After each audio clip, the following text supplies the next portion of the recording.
Alright, what's up guys? So, I haven't done one of these God and RJ part. I don't know what part it is, but I haven't done it in a while. And I honestly have no clue why it just stopped. But between the last time I did it and now, a lot of things have happened in my life. And I'm completely grateful for everything that God has done in my life since then and now. So, let's get to it. So, this morning I was reading a little devotional called Living the Spirit-Filled Life, and the topic today was joy, and this is the scripture that came with it. I will rejoice in the Lord, I will joy in the Lord of my salvation. Habakkuk 3:18, I think that's how you say it. In this, the prophet Habakkuk, during his time in the Babylonian ages, like a lot of things were happening, and like his life was completely like shattered. And during that time, he realized that while everything that was going around him like shattered, he still had joy, and found out like his joy couldn't be taken away because his joy was in God. And so in the trials that he was going through, he hooked on to God, and God brought him up with his joy. Stuff that was happening around him tried to bring him down, but God is a lot powerful than all the temptation, storm, and stuff like that tries to bring you down. He also learned that like a lot of people during that Babylonian invasion thing were hooked on to like their identity was a part of the possessions and the things they had that went downhill. But he found out that if your identity isn't something that lasts forever, that's internal, then it will never go down. It will always bring you up. And his was God. So I've got a couple scriptures that talk about joy. And the first one is Philippians 4:4. And it says, rejoice in the Lord always. I will say it again, rejoice.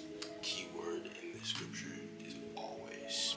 The last verse that I found was 1 Thessalonians 5:16.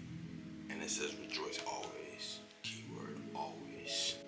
So I was going through a lot of adversity, as a high school basketball player, always getting injured and stuff like that. And so during those times, I found out that my identity was not in basketball, and that my identity was in God. So when the injuries and adversity happened, when those were trying to bring me down, I latched on to God, which brought me up. So during those times, I had joy. And so when those storms came, I learned how to dance in the rain and be joyful in those storms, because I knew that the results in me trusting in God and trusting in the plan he had for me during those injuries come out greater than I ever expected. And so there's a verse that I have on my phone that I always look at, and it's Corinthians 10:13, and it says, no temptation or like challenges or trials or different storms or adversity has overtaken you except what is common to mankind.